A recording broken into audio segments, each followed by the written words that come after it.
It was a calm, sunny morning in the NV Ranger & Co. offices when suddenly Bill bursts open the door and says, "Ranger, I need your help." He begins to explain to me in excruciating and entirely unnecessary detail that he's been plowing the wife of powerful Brahmin Baron Heck Gunderson. I told him, I says, "Good for you, Bill, but I'm not sure what this has to do with me." Bill tells me, "Well, OG, Mr. Ranger, I've been caught this time. Mrs. Gunderson's outside and we're on the run. I need your help getting far, far away from here as fast as possible." At first, I thought I might as well just shoot this fool here and put him out of his misery. No way is he getting far enough away from Gunderson's men. They have too many resources. There's too many of them. He just can't do it. But then Bill tells me, "Don't worry, Mr. Ranger. I didn't come empty-handed. Mrs. Gunderson was able to steal the Gunderson family fortune, and I've brought it with me to pay you." At this point, I realized there was nowhere in the world for Bill to run. Heck would chase him down and get his revenge. We had to go back in time. We had to go back to the Wild West.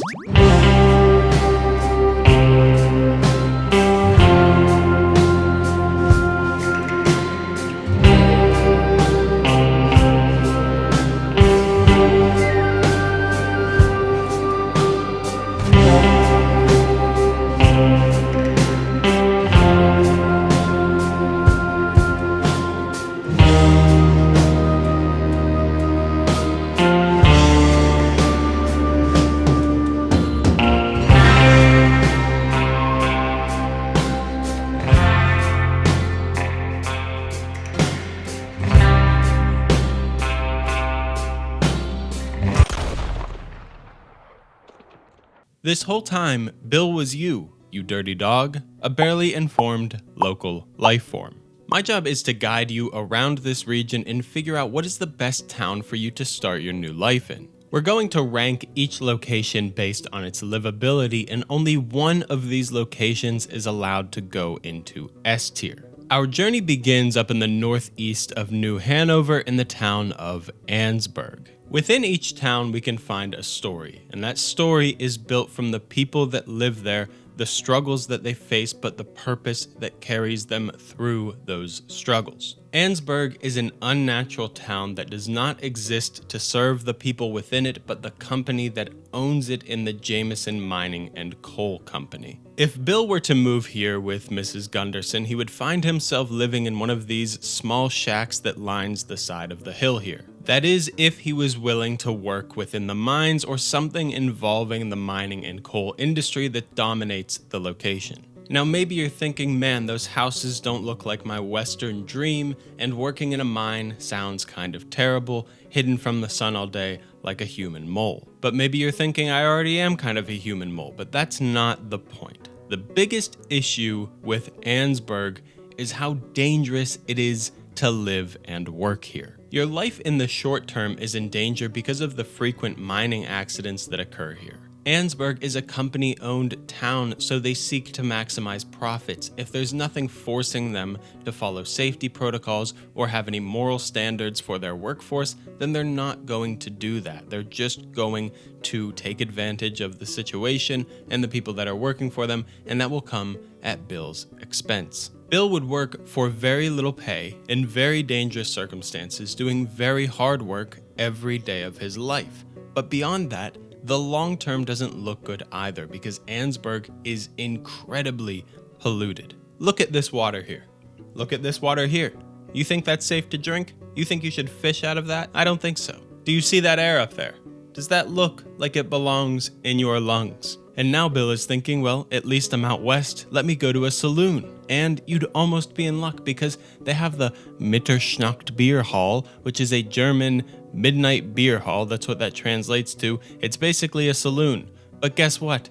The Jameson Mining and Coal Company closed the saloon because they didn't think it was helping productivity in town. So now Bill is trying to get over how terrible this place is. He's working in the mines, and one of the miners misses a rock and hits Bill square in the back of his leg. And we're thinking, oh geez, he's in a lot of pain. Let's get him to the town doctor. And then we realized there is no doctor here. Even if you could figure out how to fill some niche role and work outside of the mines, you would likely need approval from the company that owns the town, and your health would still deteriorate as a result of the pollution. Life's not going to be all sunshine and rainbows. This place has housing, it has work available for you, there's industry, economy, there's a railroad coming through here, they have docks, it's right along a river. It has some level of potential, but the fact is, the quality of life here is abysmal. I'm not sure that it could get too much lower, so I can't help it. This place has to go into F tier. Bill's next stop along our journey is going to take us just a bit southwest to the Kamasa River, which will eventually pour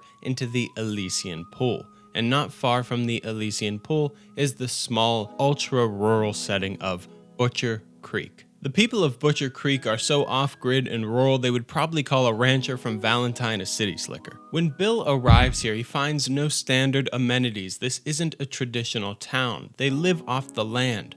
The problem is, the land is deeply poisoned. The Elysian Pool and Butcher Creek's water supply has been contaminated with lead and arsenic by the Roanoke Fuel Company. But to make matters worse, the people here are superstitious and they have been fooled into believing that they are cursed rather than this being a result of toxic waste. Their problem continues to compound with the reality that they are not open to change or outsiders. They don't want any influence. They are stuck in their ways and it will condemn them. Now, I'm not trying to be mean, but look at this fella.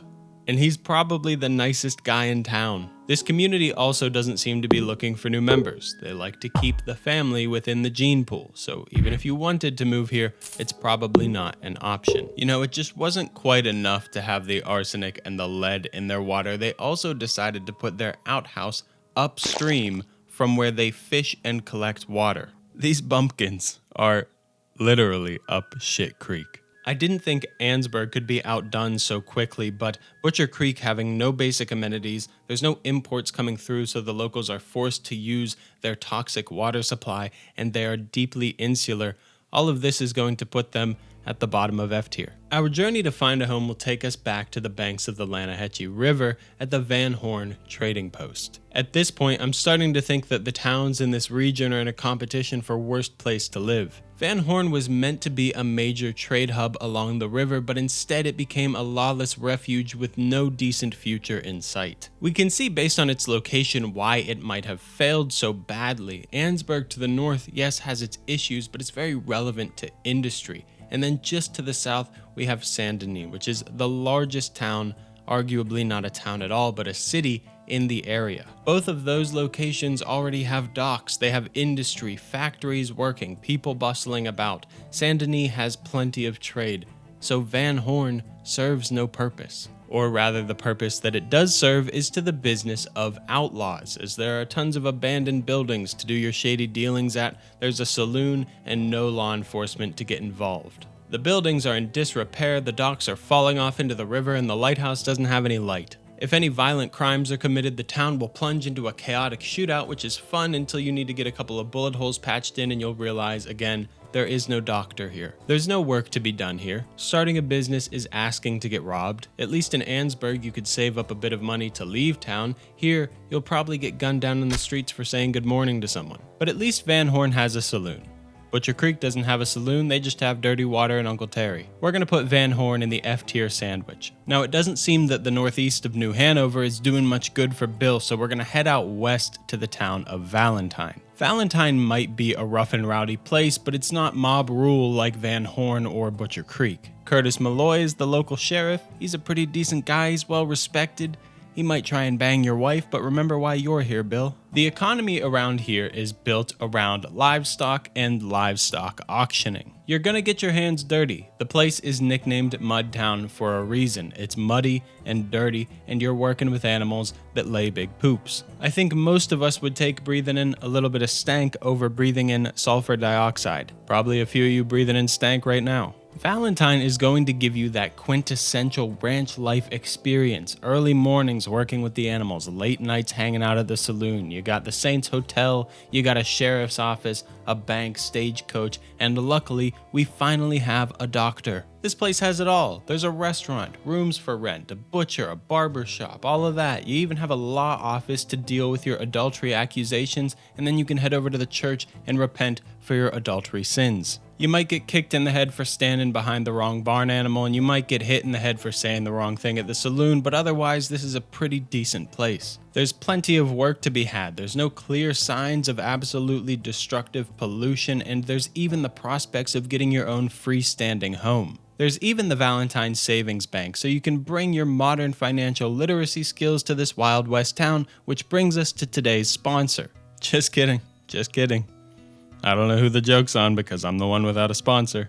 I really got you there, Bill. We also have a traveling magic lantern show. There's just so many amenities in this place. I love it. I don't think it's just one of the best locations in New Hanover, but it might have an argument for being one of the best locations in the entire region we're looking at. So for now, I'm going to put Valentine in A tier, but make no mistake, it's in the running for S tier. Our journey to find a new home is far from over though. Our next stop is to go into the Blue Water Marsh of Lemoyne, where we will find the town of Le Gras. Le Gras is a Creole-based fishing settlement, and while the air isn't full of pollution, it is as thick as soup. The real danger here doesn't come from the pollution or the people, who are actually quite friendly, but it's really the natural world that surrounds you. To catch your fish, you'll be competing with other far more experienced fishermen, along with millions of years of alligator evolution, not to mention mosquitoes will be competing for your blood while you're trying to do so. Perhaps some of the friendly townsfolk will give you a hand, but the potential for a simple mistake to turn deadly in this environment is very high. Maybe you accidentally get too close to a venomous snake or an alligator. Maybe you contract a disease from one of the mosquitoes and you have 104-degree fever in a 104-degree humid swamp. The people here know how to live in this environment, avoid the dangers, leverage the small and few benefits, but they don't have time to baby an adult. They have to do those things that it takes to survive, so you'll end up on your own eventually. Maybe you figure out a way to hunt gators and you start a small shipping route to take their meat as a delicacy to the fine established restaurants of Sanden, or maybe you just end up as gator dung at the bottom of the Blue Water Marsh. I don't think Le Gras is anything close to ideal. In fact, I think there's a very high chance that you end up making one of those small, easy-to-make mistakes that ends up costing you your life. But on the same note, there's not rampant pollution, you're relatively close to Saint-Denis if you do need a doctor, and the townsfolk are likely friendly enough to give you some sort of ride or get some help to get you to that doctor. So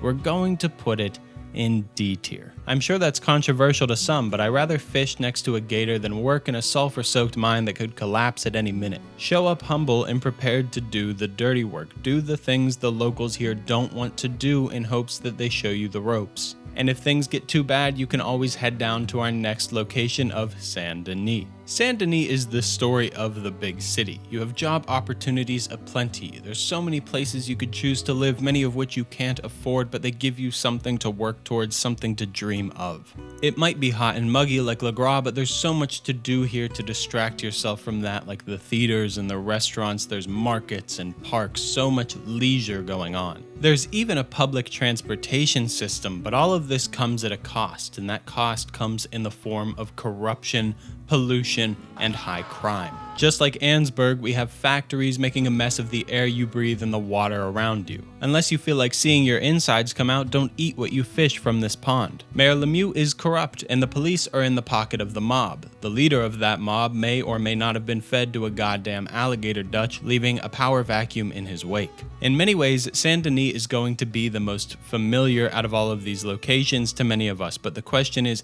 it familiar enough to offset many of the negatives that come along with it? The police force might be influenced by the mob, but as long as you stay out of the mob's way, that's not of major concern. There's almost no chance of any outlaws rolling into town and causing problems for too long without these guys shutting it down immediately. Saint-Denis has doctors, but those doctors can't save you from the tuberculosis spreading around, especially after you've been working in or around the factories which have been deteriorating your lungs over the years. The healthcare is better, but there's more hazards to your health. There's more income opportunities, but the cost of living is higher. There's more fun to be had, but there's also more trouble to get into. There's a police force to protect you, but you might need protection from the police. With more opportunity comes more risk. You could play your cards right and end up in the Mansion District, or you could end up face down in the mud of the slums. The more likely reality is that you work in the factories or on the docks. Maybe you're lucky enough to get a decent job at a small local business. I'm going to put Sanden in B tier for the simple fact that it approximates something closer to modernity.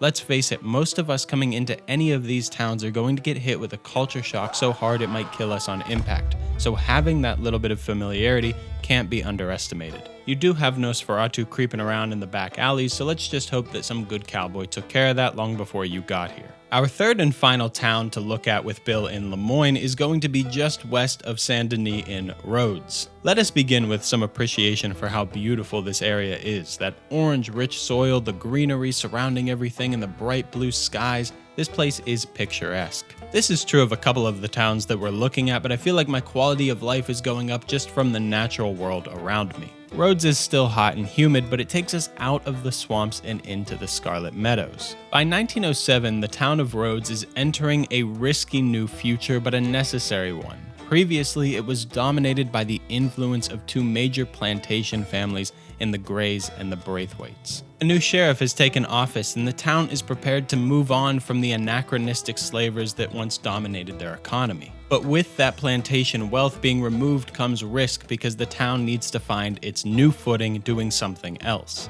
And while Rhodes is starting to undergo some changes, this could lead to new opportunity, but this hasn't brought a doctor into town. Not yet at least, and we have to rank it for what it is, so Rhodes is not going to be able to go into B tier. I think I'm going to cap it out at C. Bill's journey to find a new home with Mrs. Gunderson is going to carry us to the other side of Flatiron Lake into West Elizabeth, where we will find the small town of Strawberry. This small town that reminds me deeply of Riverwood from Skyrim tells us an interesting story of fiction versus reality. Back during the mid to late 1800s and early 1900s, journalists from the east of the United States would come out to this area looking for the Wild West, an adventure, a story to tell, but what they would really find is people doing a lot of really hard work and really long days for little in the way of immediate gratification. Cowboys didn't spend their day fighting off outlaws and saving the damsel in distress. They spent their days doing their job. So when journalists came out here looking for all the glitz and the glamour of the Wild West,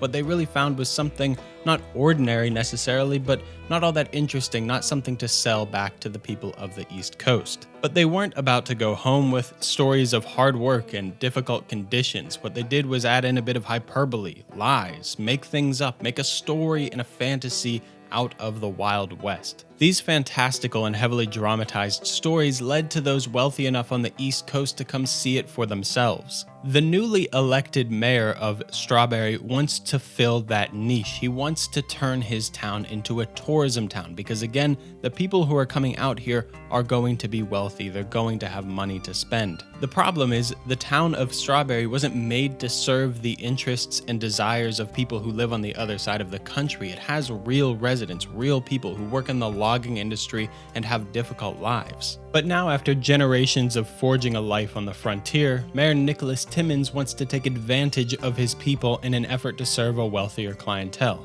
a group of customers who want to be sold a fantasy, a fiction that undermines the very lives of the people he is meant to serve first and foremost. With that being said, while it's ethically questionable for the mayor to leverage his position of power to line his own pockets, this also could end up benefiting you. Much of the work available to you in this world is going to involve skills that people of today generally don't have, like farming, ranching, mining, or working on the railroads. The mayor of Strawberry is looking to bring in aspects of the hospitality industry to his town, and I feel that most people from today are going to have an easier time figuring out how to bartend in 1907 versus figuring out how to ranch in 1907. Because of this, I feel Strawberry offers a particularly unique and accessible opportunity for us given the context. Something worth considering for the mayor's plans for this town is that the railroad isn't reaching this far west yet. Strawberry is off of that main line, so to get tourists in here, they're going to have to come from that train station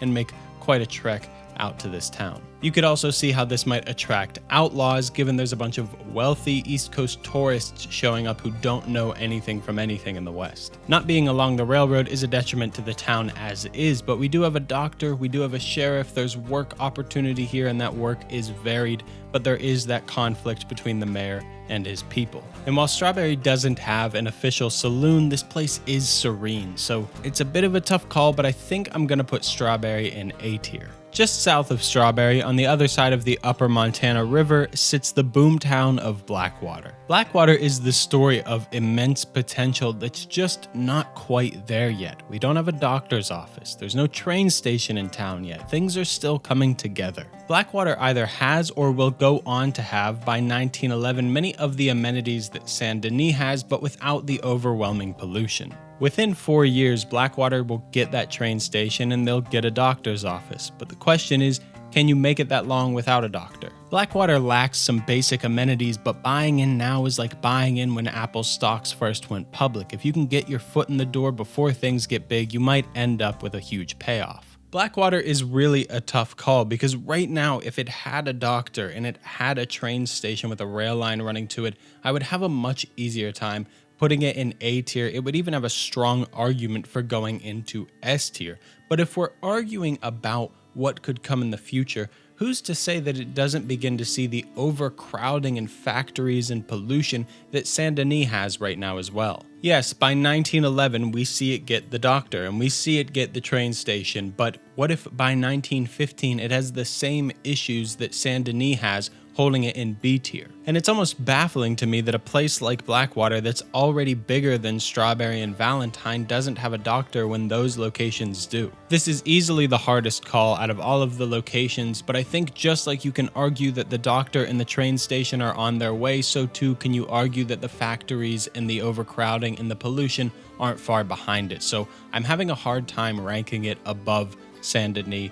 We're gonna put it in B tier behind that. We briefly have to head back to Rhodes because I realized I made a mistake while I was looking for a doctor in Blackwater. We do have a doctor in Rhodes. They're not accessible in terms of gameplay, but for the purpose of this context, we are going to treat Rhodes as if it does have a doctor and give it a bump up in ranking. I'm just going to move it into B tier and behind Blackwater because it still has an unsure future and a very dark past, so I don't feel comfortable putting it too high, but we'll put it behind Blackwater. Now we have to make our way even further out west into the state of New Austin, where our first town we'll be looking at is Armadillo. Similar to Blackwater, Armadillo had potential and it was a boomtown, and by 1911 it wouldn't be the worst place in the world, but it is plagued by disease in the time frame we're looking at. Scarlet fever, desert plague, a typhus outbreak, cholera plague. This place can't catch a break. Buildings are abandoned, businesses have left town, diseased bodies are burning, and occasionally you have Del Lobo thugs making their way in.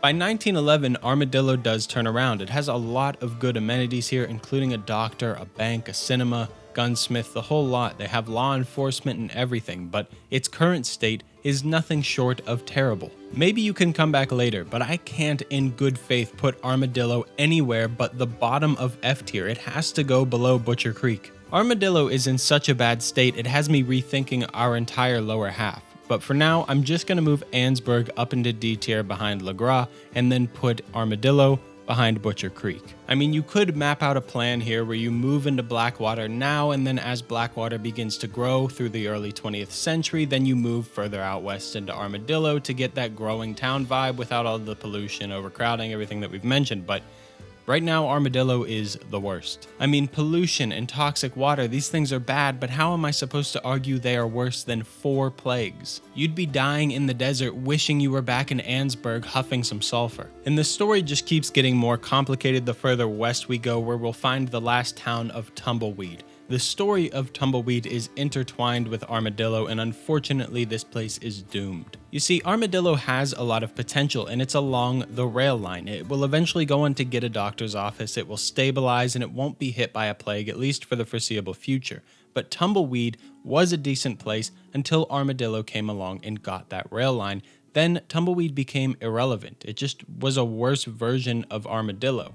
Now, of course, Armadillo is getting hit with those plagues, but once it begins to recover, that would mark the death of Tumbleweed. In 1907, Tumbleweed is on the downturn. It would have a murderous sheriff, no work opportunities, there's not a lot going on here, but by 1911, it would be a full-on ghost town and then taken over by bandits. Tumbleweed is the antithesis of Blackwater. Instead of being good now and getting better, it's bad now and getting worse. Honestly, in many ways, Tumbleweed and Van Horn are very similar, except Van Horn doesn't have a sheriff and Tumbleweed does have one, but he probably wants to kill you. So I'm just going to put Tumbleweed behind Van Horn and above Butcher Creek. To make matters worse, Tumbleweed is also being harassed by the Del Lobo gang, and that's the gang that eventually takes the place over completely. We do have some other locations people might argue as towns. For example, we have Aguas Dulces on Guarma. Aguas Dulces translates to sweet waters, but this place is anything but sweet. It's largely just an oppressive forced labor camp that is ran by the Cuban military. The conversation boils down to whether you rather live under an oppressive regime in a labor camp or just die in the desert to a plague, and that's a conversation I'm not really interested in having, so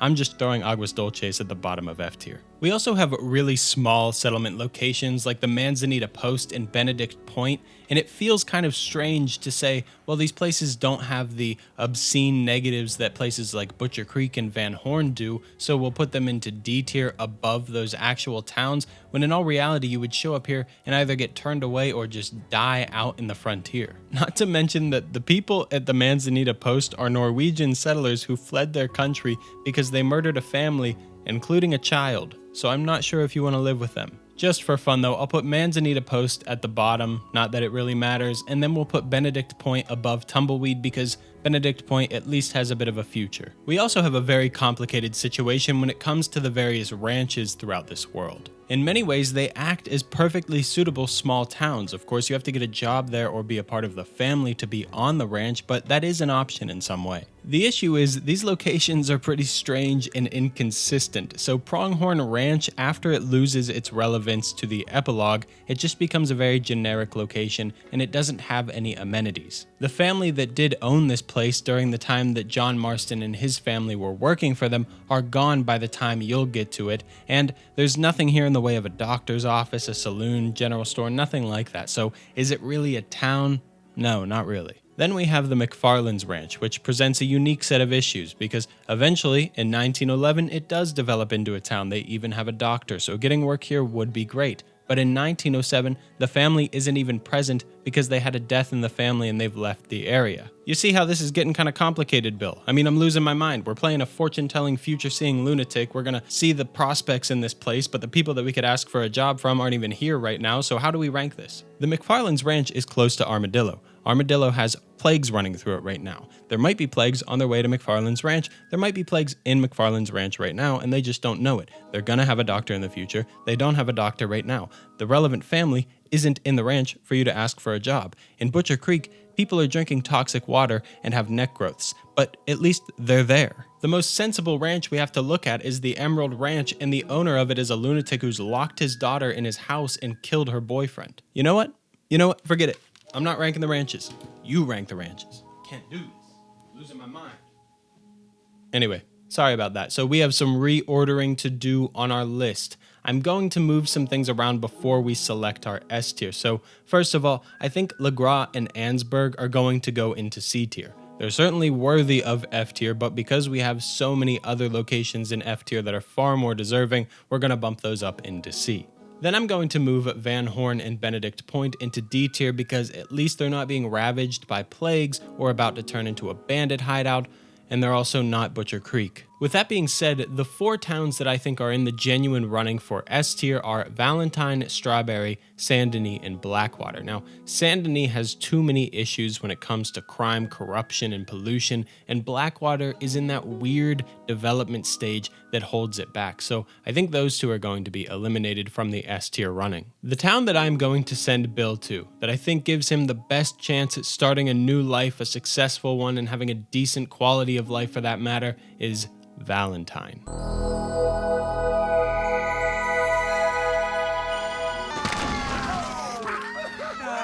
There's going to be some learning curves and growing pains, but when it comes to unique problems to Valentine, there doesn't seem to be that many. A lot of the problems with Valentine can be said about many of the other locations. It also goes well beyond meeting basic amenities. I mean, you have a savings bank here, you have the Saints Motel, you have multiple saloons, you have a butcher, barber shop. All of those things going on, paired with a lot of work opportunity and a lot of room for growth. Strawberry doesn't have a train station, and it also doesn't seem to have the bustling economy of Valentine, so I just can't justify putting it into S tier. And if you decide to go with Sanden or Blackwater, I can absolutely see the arguments for those locations. Alright, well that's our living report on the Wild West. I have to get back to the Mojave and figure out how to explain this mess to Heck Gunderson. If you made it this far, I appreciate you. Like and subscribe if you feel like it, and I'll see you in the comments.